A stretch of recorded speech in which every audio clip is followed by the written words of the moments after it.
نحمده ونصلي على رسوله الكريم اما بعد فاعوذ بالله من الشيطان الرجيم بسم الله الرحمن الرحيم کتاب الادب باب الحیاء وفضله والحث على التخلق به.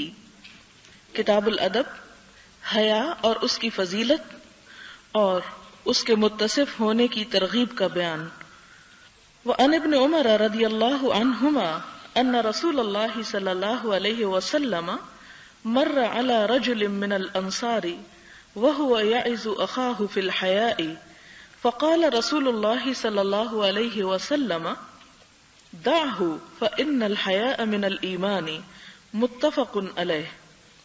حضرت ابن عمر رضی اللہ تعالی عنہما سے مروی ہے کہ حضور صلی اللہ علیہ وسلم انصار میں سے ایک شخص کے پاس سے گزرے جو اپنے بھائی کو حیا کی تلقین کر رہا تھا.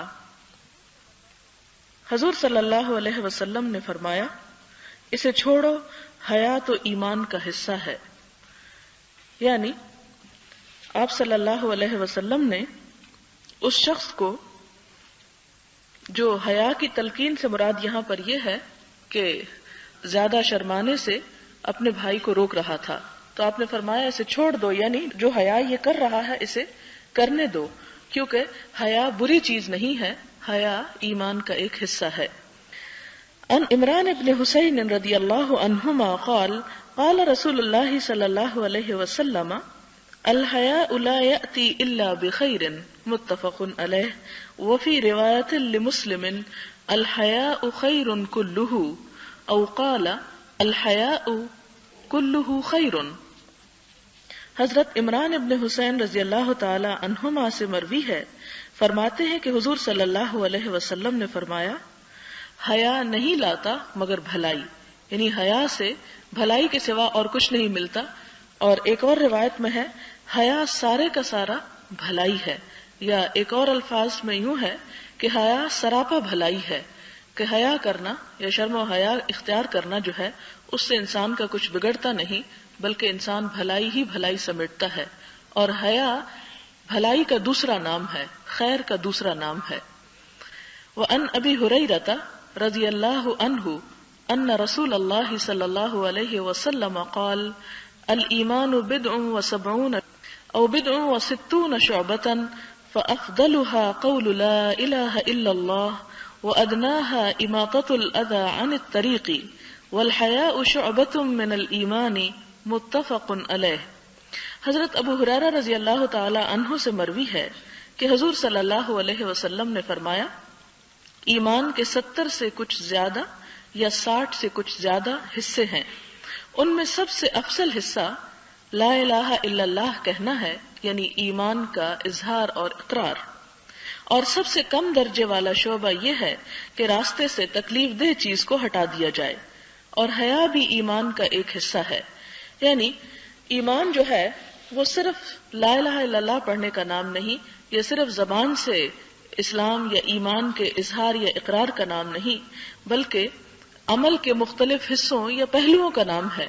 اور ان میں حیا بھی ایک حصہ ہے جس کا عملی زندگی سے تعلق ہے. اسی طرح رستے سے تکلیف دہ چیزوں کا ہٹانا وہ بھی ایک طرح سے ایمان ہی کا ایک حصہ ہے. حالانکہ ہمارے ہاں ایمان کی ایک بہت محدود اور بہت چھوٹی تصویر پائی جاتی ہے کہ جس کا تعلق صرف انسان کی اس لا الہ سے ہے اور اس سے زیادہ آگے عمل سے کوئی چیز متعلق نہیں، جبکہ حقیقت اس کے برعکس ہے. اسی طرح ایک اور روایت میں ہے عن ابی سعید الخدری رضی اللہ عنہ قال کان رسول اللہ صلی اللہ علیہ وسلم اشد حیاء من العذراء فی خدرها فاذا راى شيئا يكرهه عرفناه في وجهه متفق علیہ. حضرت ابو سعید خدری رضی اللہ تعالی عنہ سے مروی ہے، فرمایا حضور صلی اللہ علیہ وسلم پردہ نشین کنواری لڑکی سے بھی زیادہ حیادار تھے. جب آپ کوئی ناپسندیدہ چیز دیکھتے تو ہم اس ناپسندیدگی کے آثار آپ کے چہرے پر دیکھ لیتے تھے. علماء کہتے ہیں کہ حیا کی حقیقت وہ خلق یا عادت یا صفت یا خصلت ہے جو انسان کو ناپسندیدہ چیز چھوڑنے کی ترغیب دے اور اس کو حقدار کے حق میں کمی کرنے سے روکے، حضرت جنید بغدادی رحمۃ اللہ علیہ سے منقول ہے کہ حیا کا مطلب یہ ہے کہ انسان خدا کی بے پایاں رحمتوں کو تصور میں لائے اور اپنی کوتاہیوں کا بھی تصور کرے. ان دونوں تصورات کے درمیان ایک کیفیت جنم لے گی، اسی کیفیت کا نام حیا ہے. یہاں پر حیا کی دراصل ڈیفینیشن بتائی گئی ہے کہ حیا ہے کیا چیز. حیا انسان کے اندر کے ایک احساس کا نام ہے، اور وہ کیسا احساس؟ وہ احساس یہ کہ انسان کسی غلط کام کو کرنا چاہے اور وہ قوت اور وہ احساس انسان کو اس غلط کام سے روک دے. یہ دراصل حیا ہے. حیا کسی ظاہری چیز کا نام نہیں، یا کسی زبان سے کسی چیز کے دہرانے کا نام نہیں، بلکہ بطور خاص انسان کے اندر کی کیفیت کا نام ہے کہ انسان کے اندر ایک ایسی قوت اور ایک ایسا ولولہ اور ایک ایسا جذبہ پایا جائے کہ جس کی وجہ سے کوئی بھی غلط کام اسے نہ کرنے کی قوت حاصل ہو جائے. اور دوسرا جو حضرت جنید بغدادی کا قول ہے، اس میں بھی وہ حیا کی ڈیفینیشن کچھ اس طرح بتاتے ہیں کہ انسان اللہ تعالیٰ کی رحمتوں کو ذہن میں لائے اور اپنی کوتاہیوں کے بارے میں بھی سوچے، اور پھر ان دونوں کے درمیان جو احساس پیدا ہو. کیا یہ کس طرح انسان سوچتا ہے کہ اللہ تعالیٰ نے مجھے فلاں اور فلاں نعمت عطا کی، اپنی زندگی میں مختلف نعمتیں جو اس کو مختلف صلاحیتوں سے مختلف طریقوں سے ملی ہیں، اور وہ انسان کب سوچ سکتا ہے؟ جب انسان اپنے سے کمتر لوگوں کو دیکھے. کیونکہ جب انسان اپنے سے دنیا کی حیثیت میں بڑے لوگوں کو دیکھے تو انسان کے دل میں شکوے اور شکایات پیدا ہوتے ہیں، جبکہ انسان اگر اپنے سے کمتر لوگوں کو دیکھے تو اسے اللہ تعالیٰ کی نعمتوں کا حقیقی معنوں میں احساس ہوتا ہے. انسان ایک طرف یہ دیکھے کہ اللہ تعالیٰ نے اس پر کیا کچھ انعام اور اکرام نہیں کیے، اور دوسری طرف یہ دیکھے کہ وہ اللہ تعالیٰ کی عبادت میں کتنی چستی دکھا رہا ہے، اللہ تعالیٰ کی اطاعت میں کتنا سرگرم ہے. جب ان دونوں چیزوں کو انسان کمپیئر کرے تو خود بخود انسان کے اندر ایک ایسی کیفیت جنم لے گی کہ جس کو حیا کا نام دیا جا سکتا ہے.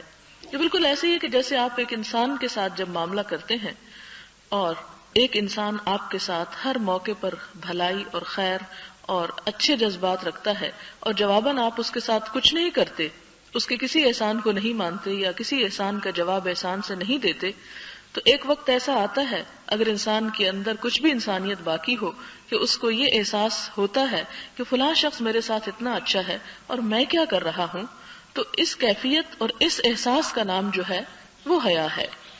اور جتنا یہ احساس بڑھتا چلا جائے گا انسان اللہ تعالیٰ کی اتنی ہی تابعداری زیادہ کرے گا. باب حفظ السر، راز کی حفاظت کرنے کا بیان. قال اللہ تعالی وَأَوْفُوا بِالْعَهْدِ إِنَّ الْعَهْدَ كَانَ مَسْئُولًا. اللہ تعالیٰ نے ارشاد فرمایا اور پورا کیا کرو اپنے عہد کو، بے شک ان وعدوں کے بارے میں تم سے پوچھا جائے گا. تو یہاں پر لفظ عہد استعمال ہوا ہے، جبکہ کسی کا راز بھی انسان کے پاس ایک عہد کی طرح ہے.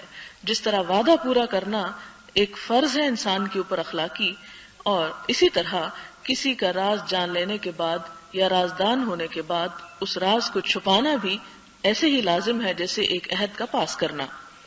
ان ابی سعید الخدری رضی اللہ عنہ قال قال رسول اللہ صلی اللہ علیہ وسلم ان من اشد الناس عند اللہ منزلة یوم القیامت الرجل یفضی الى المرأة وتفضی الیہ ثم ينشر سرها رواہ مسلم. حضرت ابو سعید خدری رضی اللہ تعالی عنہ سے مروی ہے، فرماتے ہیں کہ حضور صلی اللہ علیہ وسلم نے فرمایا، قیامت کے دن اللہ تعالی کے نزدیک سب سے برے مرتبے والا شخص وہ ہوگا جو اپنی بیوی کے سامنے اپنا آپ کھول دیتا ہے اور وہ اس کے سامنے اپنا آپ کھول دیتی ہے، اور پھر وہ اپنی بیوی کے راز کی تشہیر کرنے لگ جاتا ہے، یعنی اس کی چھپی ہوئی باتوں کو دوسروں کے سامنے ڈسکس کرتا ہے. تو ایسا شخص قیامت کے دن اللہ تعالیٰ کے ہاں بدترین مقام اور درجے والا ہوگا. اور اگلی حدیث ہے حضرت عبداللہ بن عمر رضی اللہ تعالی عنہما سے کہ حضرت عمر رضی اللہ تعالی عنہ کی صاحبزادی حضرت حفصہ جب بیوہ ہو گئیں تو اس کے متعلق حضرت عمر رضی اللہ تعالی عنہ نے فرمایا، میں حضرت عثمان بن عفان سے ملا اور انہیں حفصہ کی پیشکش کی.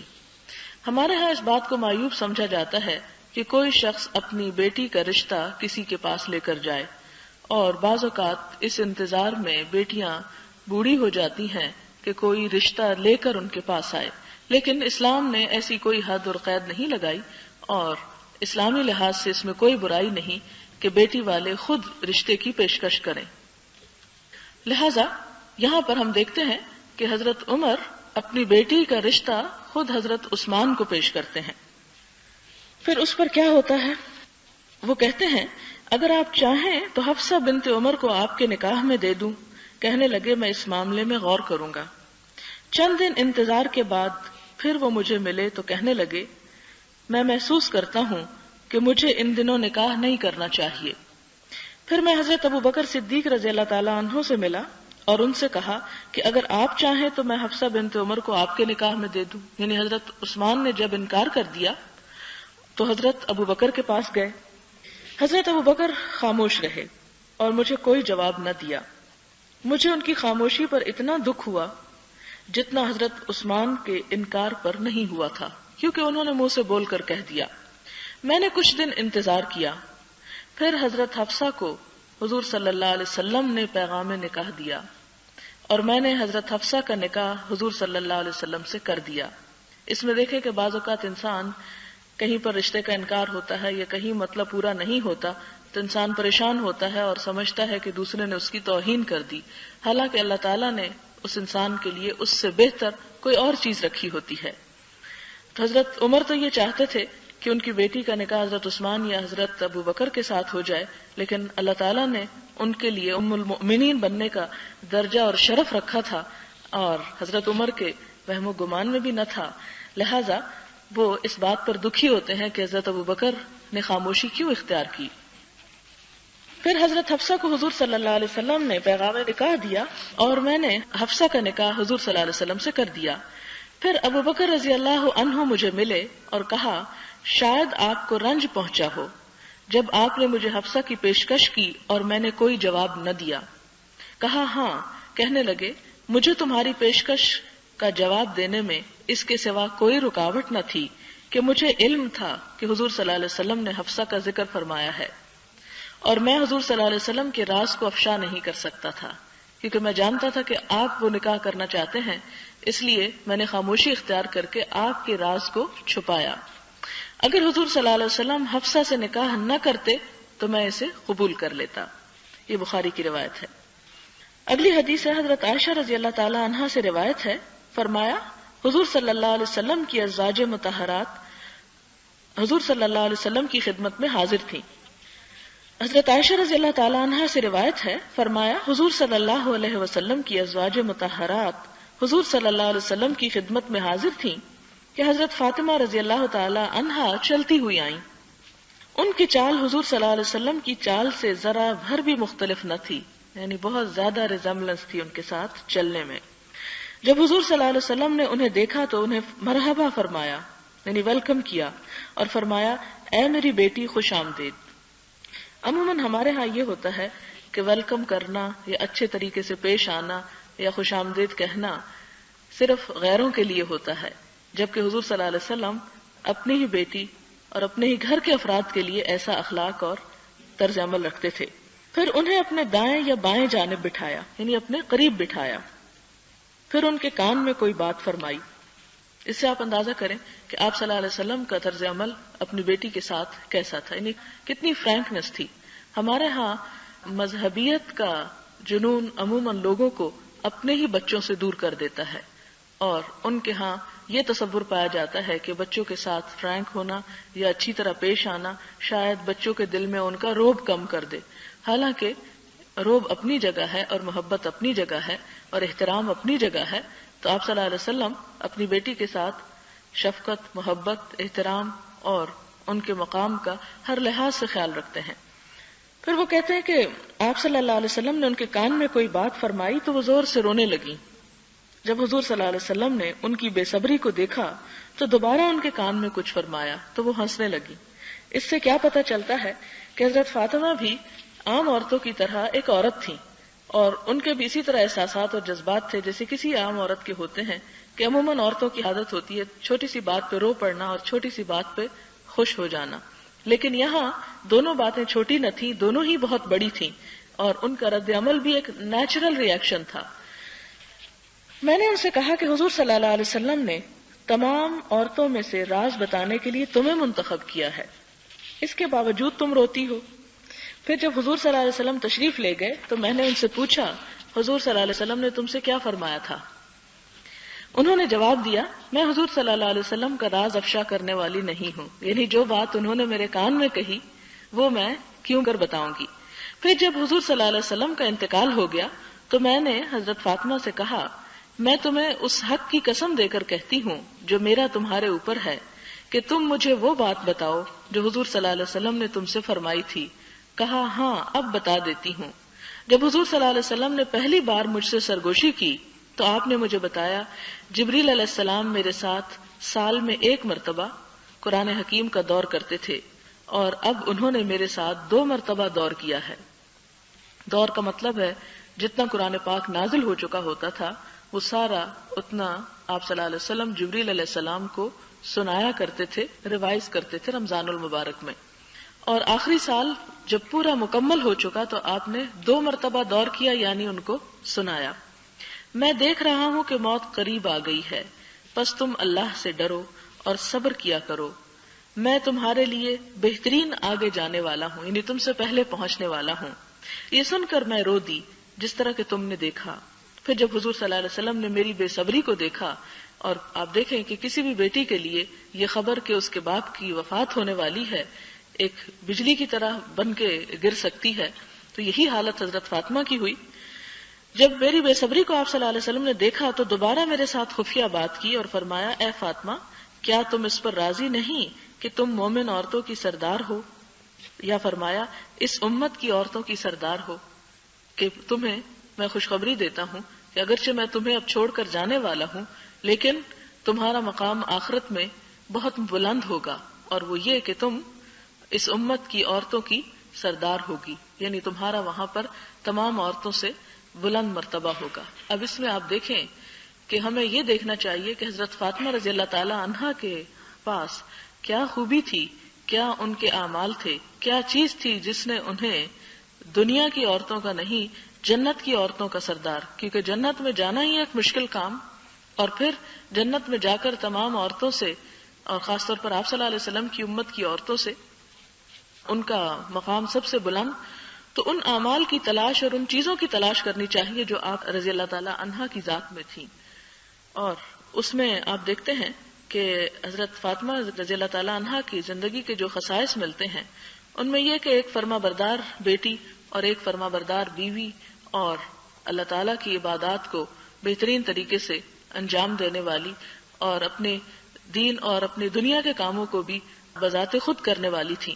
جب انہوں نے ایک مرتبہ حضور صلی اللہ علیہ وسلم سے شکایت کی کہ کام کر کر کے ان کے ہاتھ جو ہیں وہ سیاہ ہو گئے ہیں اور وہ بہت تھک جاتی ہیں اور آپ ان کے لیے کوئی غلام کا بندوبست کریں، تو اس وقت آپ نے ان کو جواب میں وہ تسبیحات سکھا دی۔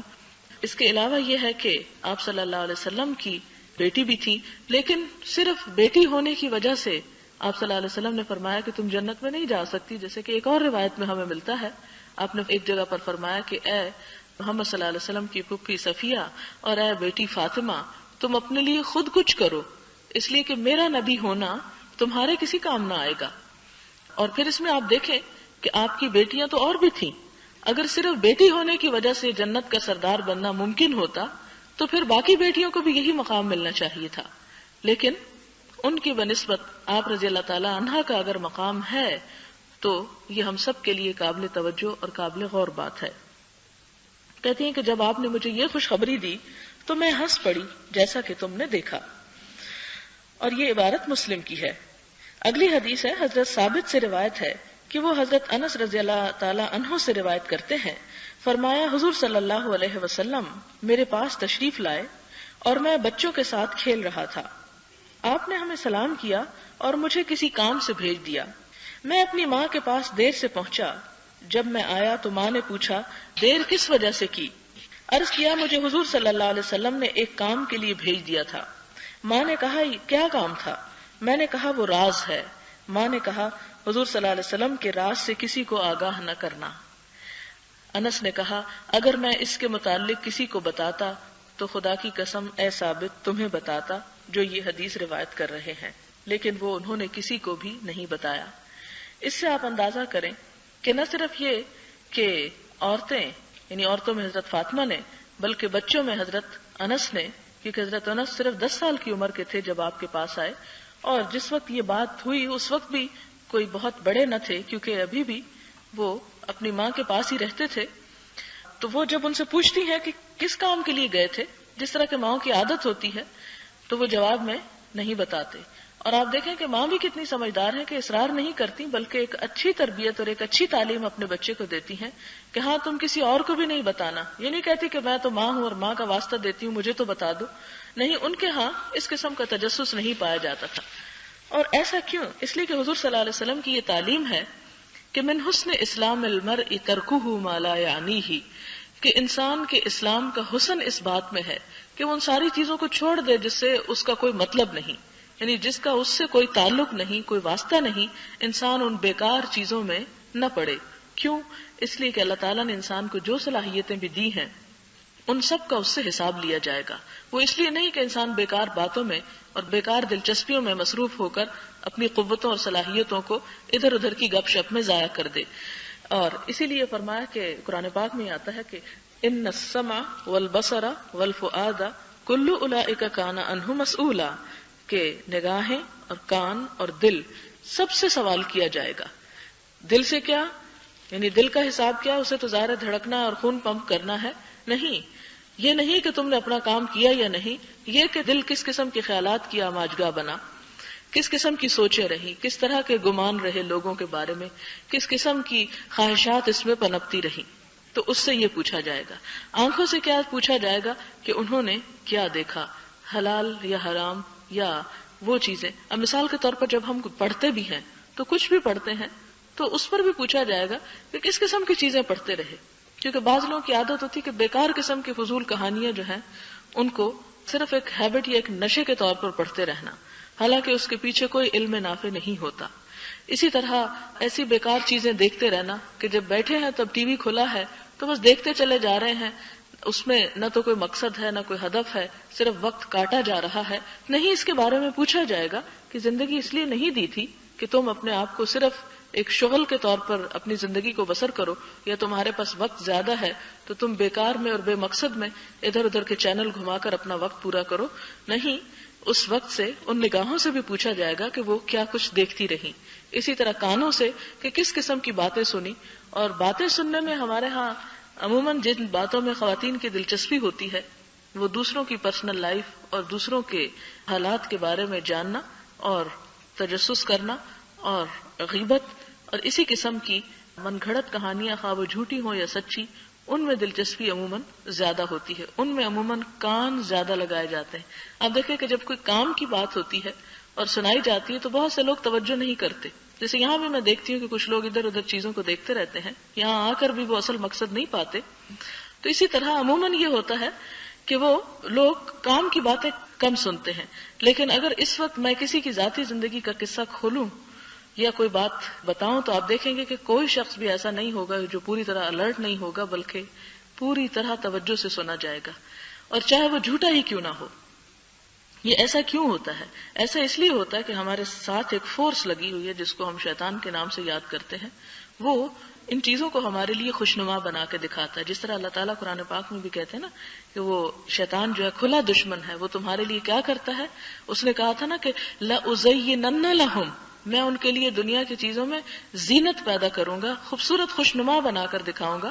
تو وہ اچھی چیزوں کو خوشنما بنا کر نہیں دکھاتا، ان چیزوں کو خوشنما بنا کر دکھاتا ہے جو دراصل ہمارے لیے فائدے کی نہیں، نقصان کی ہیں، جن سے ہم کچھ سیکھتے نہیں بلکہ الٹا اپنے اعمال کو برباد کرتے ہیں. تو یہ انسان کے لیے ایک بہت بڑا امتحان ہے، ہم سب کے لیے ایک بہت بڑا چیلنج ہے. اور اس چیلنج کو ہم تبھی میٹ کر سکتے ہیں جب ہم اپنے نفس پر کنٹرول کرنے والے ہوں اور اس بات کے لیے تیار رہیں کہ ہمارے ان تمام اعضاء کا بھی حساب ہونے والا ہے.